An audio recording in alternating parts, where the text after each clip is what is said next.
That's the purpose of this video. Even though it might say how to write boring music, it means that before you kill that idea in the very beginning, that it might sound boring to you, it could turn into be an actual full-blown track, and it could end up in your portfolio, and eventually you can start making money to pay your bills. That's the whole message of this video. Now, just for the record, I mean no disrespect with the title of this video. It's not a clickbait, and I am not patronizing royalty-free music or stock music in general. This is what I do. Let you see that it's very simple. I want to take away the overwhelm because I know that you have the skill to write music. I have mentioned this before many times. The problem is not the skill. The problem is the know-how on how to get your music into stock libraries or royalty-free libraries for that matter. There is a process and there's a framework to work with here. Now, what do I mean by how to write boring music and still be successful with it? What it means is that you can have a very boring idea, a very boring musical concept that you're starting with in your writing process. And if you develop it and if you give it enough time, it could become something good, and it could become something that it can actually give you money, believe it or not. I'm going to show you a very quick example of this music track that I was working last night.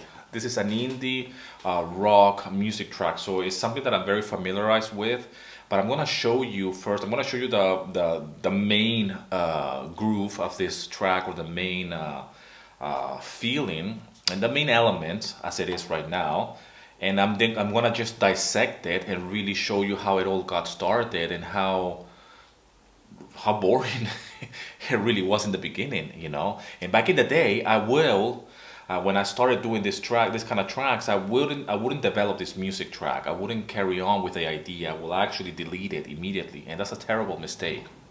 Okay, so let's do this.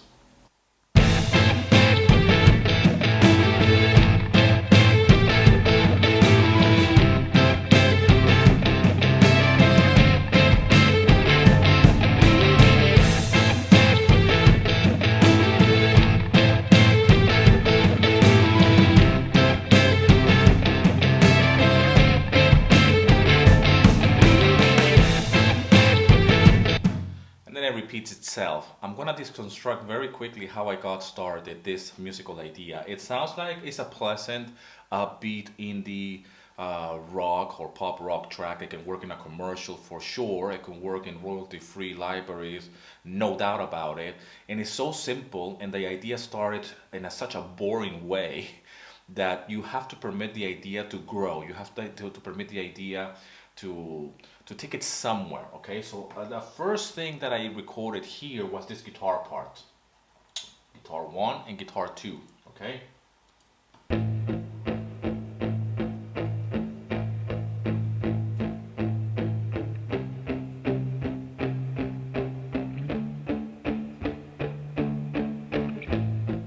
not very inspiring.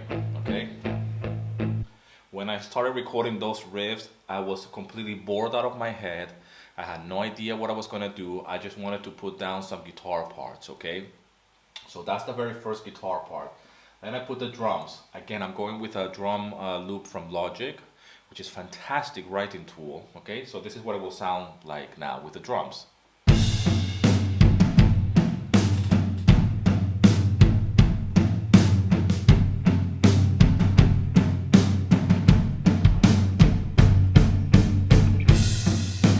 Again, it's like, is that it? Is that the best that I can come up with when it comes down to music composition? After that, I created a riff, okay? And I wanted to create a little bit of more of a movement, something a little bit more rocky. I want more dirt. So this is what I came up with.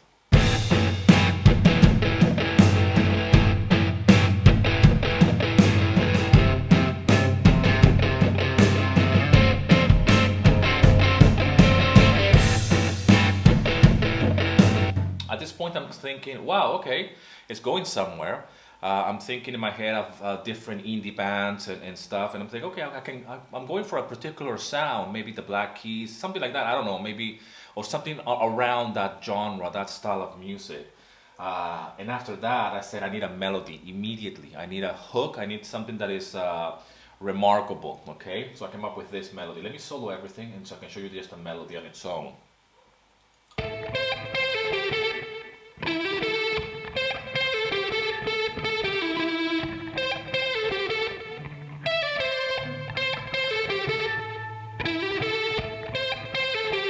And then I double that up as well and pan it a little bit to the left.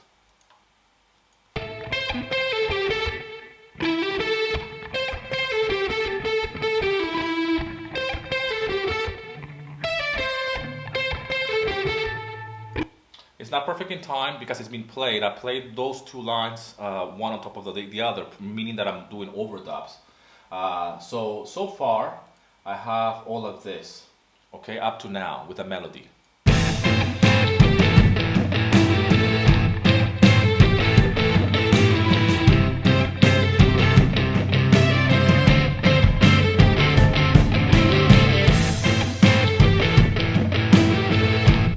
Repeat itself, okay? Then I added another rhythmic guitar, kind of like in the background, which sounds something like this, just to give it a little more meat to it. Some kind of flanger or something. And it's the same note. Nothing really going on there. All together.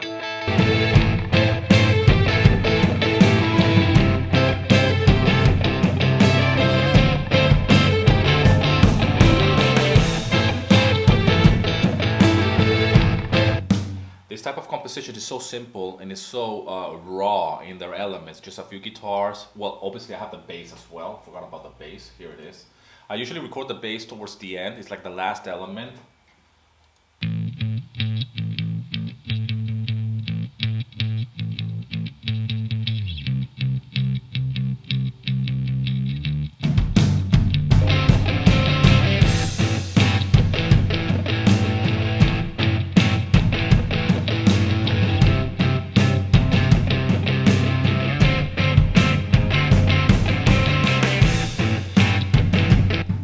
The track, unfortunately there's nothing else there, but I think it serves a purpose. It works in the context. From here I can develop this kind of tracks, like an intro, a verse kind of section, and then a B section. This will be like the highlight when it comes down to the actual melodies. And you have to be very clear of how you're composing the music and what's the motive behind your music composition.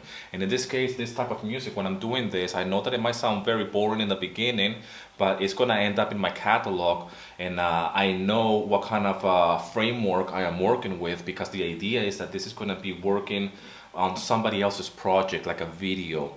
It could be a presentation, it could be a car commercial, it could be a YouTube video, a vlog. I mean, I can use this music track for one of my vlogs, which is what I do, really. Apart from selling this type of music on royalty-free libraries. And I was checking out, this is an old interview from John Powell. He's a British composer. He has done many films. I'm going to put a link below, and I'm going to actually play you a little bit of that interview. It's an old interview. I saw it back then in the day when it came out, almost like 5 or 6 years ago.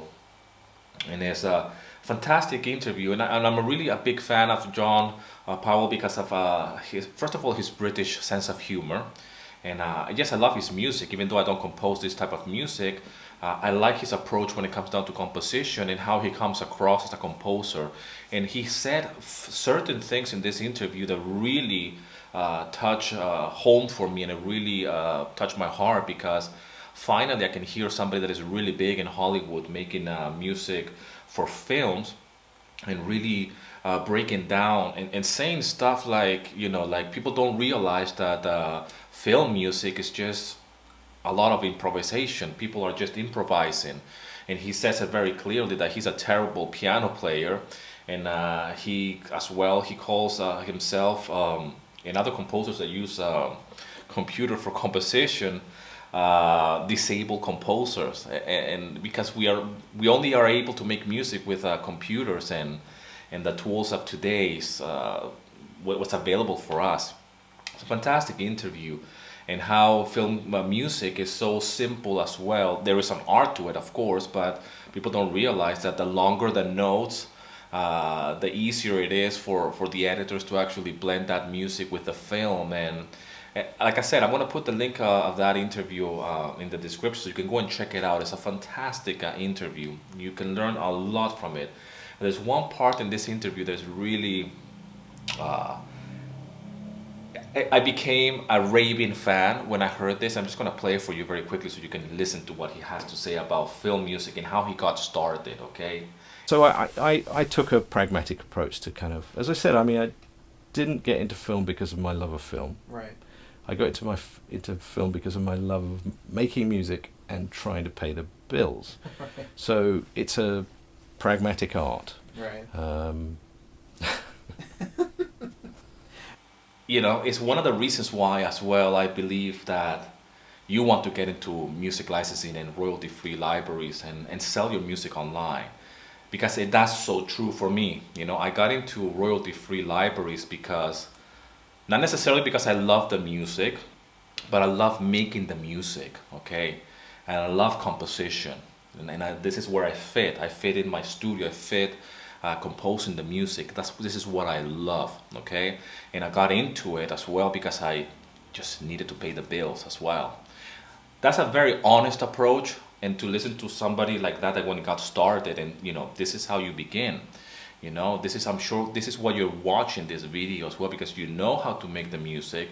You just want to find your own niche or your own place within all of this and really compose your music. You can have your separate projects. You can have your artistic projects on the side and be a little bit more artistic and more abstract, if you will, or less commercial. And I've spoken about this before in many of my videos, the difference between art and commerce. And what I mean by that is what's the difference between art and commercial music, which is what I do for a living and which is what I teach others to do as well. And if you're somebody that's experienced already, you pretty much understand this concept and you can see the difference between art and commerce. And there's a massive difference between composing something that is going to be used in a project, which is a collaboration, and something that you want to do just because you feel like doing it, because you feel like that's your art, and you know, you don't care if people are going to like it or not.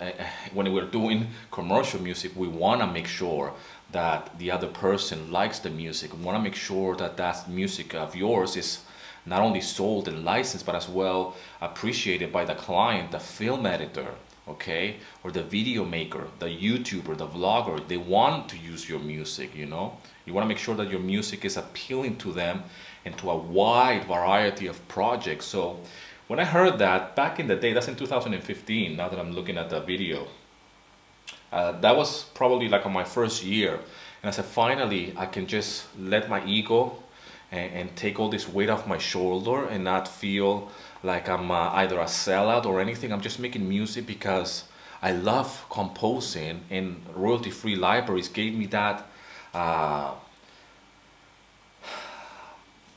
that channel or that tool, that vehicle for me to put my music somewhere so I can pay the bills. And that's a fantastic thing, fantastic model. I'm so blessed because of that, because it actually gave me that. I found something to, maybe I'm not going to be listening to royalty-free music for pleasure, and I'm not going to be composing my own royalty-free music to listen it for myself and to really headbang around it. I do love what I compose, but I'm very clear of the purpose behind it, and I don't feel ashamed about it. I actually feel very proud of my compositions and know that I'm working within a framework of stock music and royalty-free libraries, and that's the purpose of this video. Even though it might say how to write boring music, it means that before you kill that idea in the very beginning that it might sound boring to you, it could turn into be an actual full-blown track, and it could end up in your portfolio, and eventually you can start making money to pay your bills. That's the whole message of this video. So you don't feel overwhelmed that you have to create this massive track or overthink it too much, because I did that in the beginning. I was overthinking way too much. my music compositions and wondering why doesn't it sound the way it should sound. So anyways, I hope this video is helpful to you. If you're somebody that is new to music licensing, download my free guide, link in the description as well. Go and check out all the other videos on stock music on my YouTube channel. Thanks a lot for subscribing. Thanks a lot for all the love and support and all the messages, all the emails. Go and check out the podcast. All of the links are in the description. Again, thanks a lot. Rock and roll, and here's to your success.